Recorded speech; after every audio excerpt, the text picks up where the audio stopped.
దేవుని నామానికి స్తోత్రాలు. అన్నయ్యకి నా వందనాలు. కుడి వచ్చిన మీ అందరికీ నా వందనాలు. మీ ముందు వాక్యం నిలబడి చెప్పడానికి నేను అర్హురాలని కాదు, కేవలం ఆయన కృప, అన్నయ్య ప్రయాస వల్లే నేను ఇలా నిలబడి మాట్లాడగలుగుతున్నాను. నేనైతే నలుగురితో కలిసి మాట్లాడటానికి కూడా చాలా భయం నాకు. నేను ఎవరితో కలివిడిగా ఉండడం నాకు తెలియదు అనమాట. అట్లాంటి నన్ను జీవం కలిగిన దేవుడు ఈరోజు ఇంత అవకాశాన్ని ఇచ్చినందుకు ఆయనకి కృతజ్ఞతాస్తులు చెల్లిస్తున్నాను. చదువుకుందాం. ఈరోజు నూతన సంవత్సర సందర్భంగా జీవము కలిగిన దేవుడు మనందరితో ఒక మాట మాట్లాడుతూ ఉన్నాడు. విలాప వాక్యములు 3వ అధ్యాయము 22వ వచనం. విలాప వాక్యములు. యెహోవా కృపగలవాడు, ఆయన వాత్సల్యత ఎడతెగక నిలుచున్నది గనుక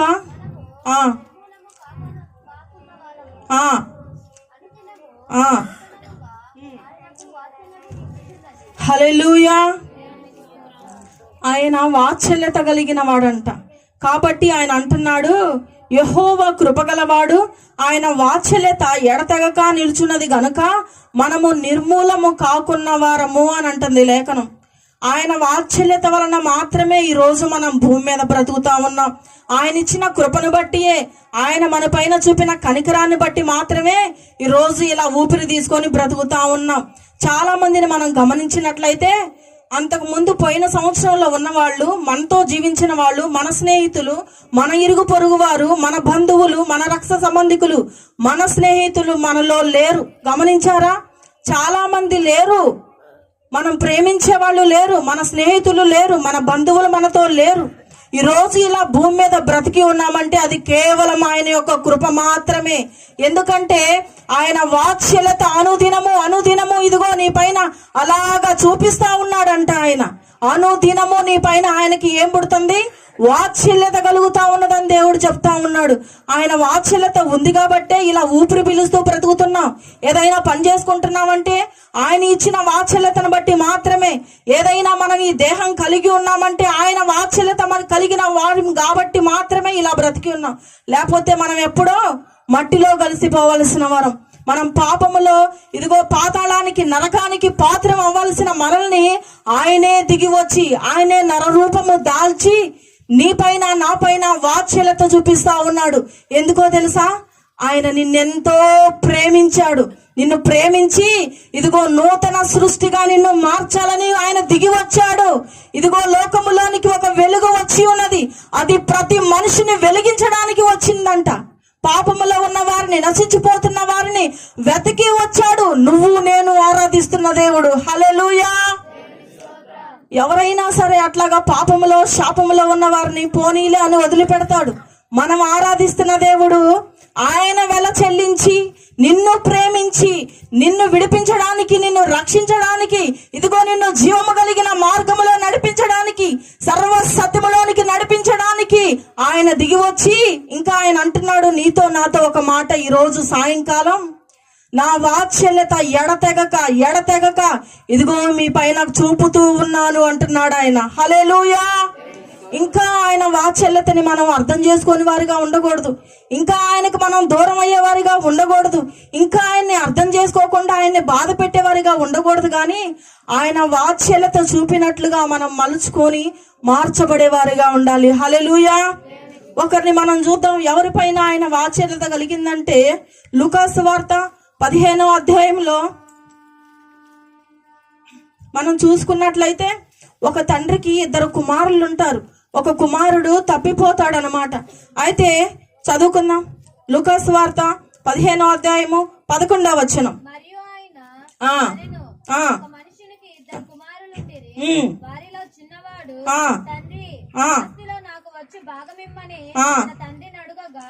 అతడు వారికి తన ఆస్తిని పంచిపెట్టెను.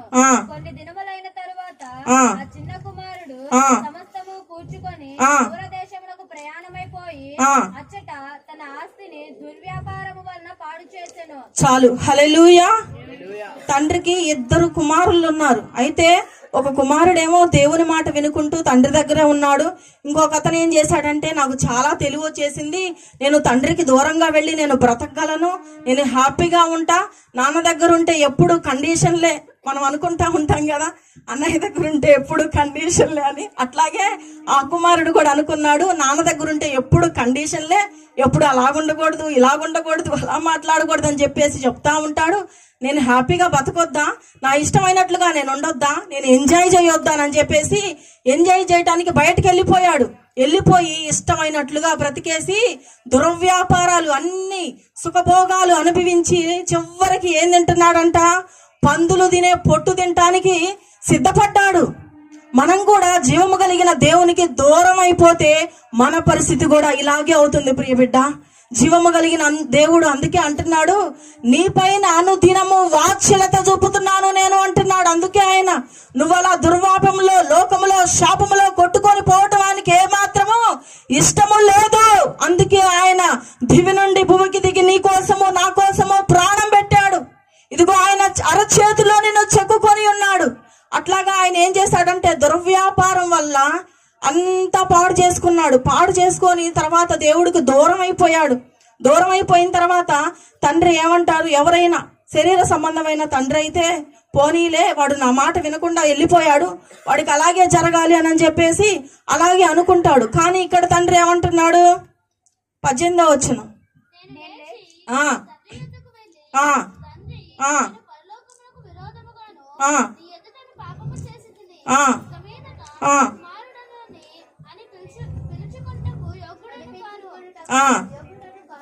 నీ దగ్గర కూలివాణిగానైనా నన్ను పెట్టుకో ప్రభు అని చెప్పేసి తండ్రితో చెప్పడానికి ఆయన బయలుదేరాడు అనమాట.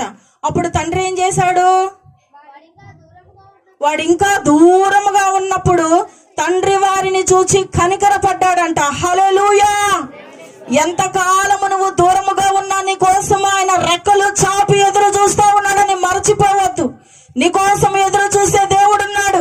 ఇదిగో ప్రభువా, ఈ వ్యాపారములో, ఈ లోక సంబంధమైన బంధకాల్లో బానిసనై బ్రతుకుచున్నానయ్యా, పాపపు ఊబిలో చిక్కబడ్డాను ప్రభువా, నన్ను విడిపించేదెవరు, నా పక్షాన నిలబడేదెవరు, నా పక్షాన ఎవ్వరూ లేరు ప్రభువా, అన్ని కోల్పోయానయ్యా ప్రభువా, లోక సంబంధమైన స్నేహాల్లో కలిసి మునిగిపోయా ప్రభువా, దుర్వ్యాపారం వల్ల అన్ని నష్టపోయానయ్యా, ఇదిగో నా ఆరోగ్యాన్ని పాడు చేసుకున్నాను, నా జీవితాన్ని నాశనం చేసుకున్నాను అని చెప్పేసి ఆ బిడ్డ ఎంతో వేదన పడుతూ ఉన్నాడు. తండ్రితో చెప్పాలి అని చెప్పేసి మనసులో అనుకోకముందే ఆ తండ్రి వెంటనే వాడు ఇంకా దూరంగా ఉన్నప్పుడే ఆ తండ్రి వారిని చూచి కనికరపడ్డాడంట. హల్లెలూయా. ఇదిగో నువ్వు నేను ఆరాధిస్తున్న తండ్రి కూడా అలాగే ప్రియ దేవుని బిడ్డ. మనం ఇంకా దూరముగా ఉన్నప్పుడే ఆయన జాలి, ఆయన కనికరము, ఆయన ప్రేమ, ఆయన దయ ఇదిగో చేతులు చాపి ఎదురు చూస్తా ఉన్నది ఈ రోజు. హల్లెలూయా. నాకెవ్వరూ లేరు, ఆదరించే వాళ్ళు ఎవ్వరూ లేరు, ఈ శ్రమలో నేను ఒంటరిని అని అనుకుంటున్నావా? నీ కోసం ఆలోచించే ఆయన ఉన్నాడు, నిన్ను ఆదరించే దేవుడు ఒక ఆయన ఉన్నాడు. నన్ను ఎవరు అర్థం చేసుకోవట్లేదని బాధపడుతున్నావా?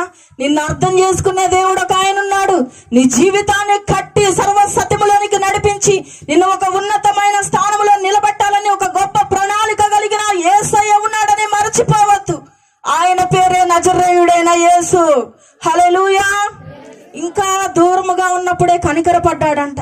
యేసయ్య కూడా గత సంవత్సరంలో మనం ఎన్నిసార్లు విరోధంగా మాట్లాడుంటాం, ఆయనకి ఎన్నిసార్లు వ్యర్థమైన పనులు చేసి ఉంటాం, ఎన్నిసార్లు ఆయనకు విరోధముగా మనం ఉండుంటాం, ఎన్ని పాపపు సంబంధమైన పనుల్లో చిక్కబడి ఉంటాం.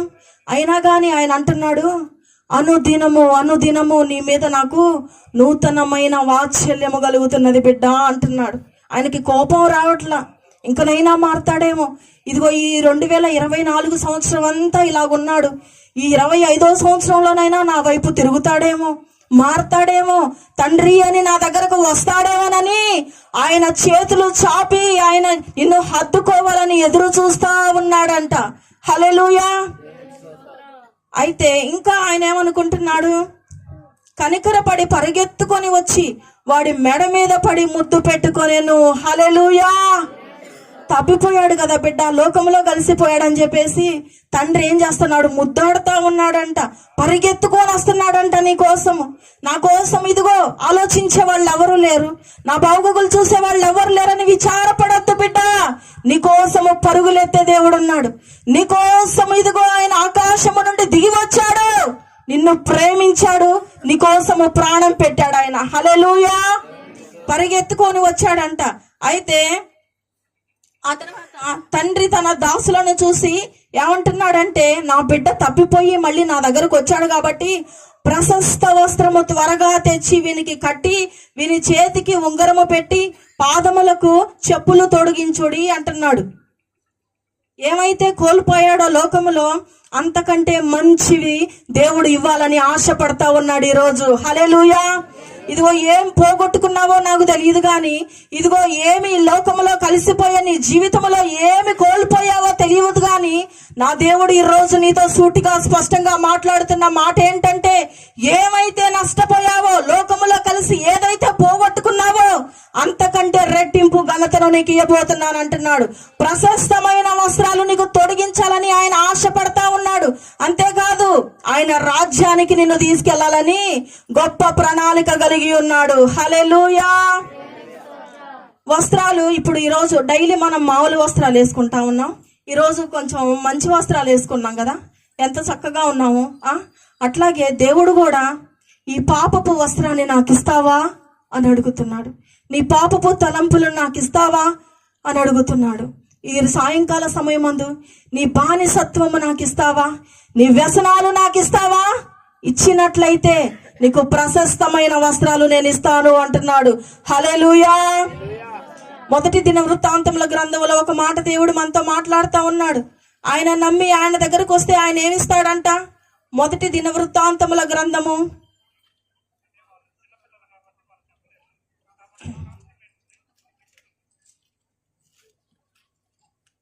2వ దినవృత్తాంతముల గ్రంథము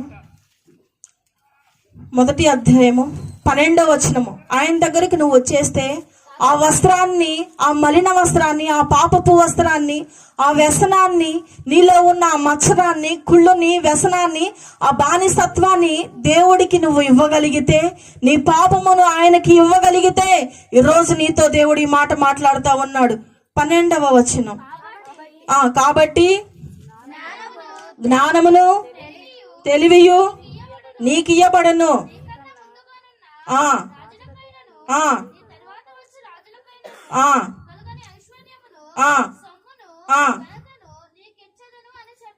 హల్లెలూయా.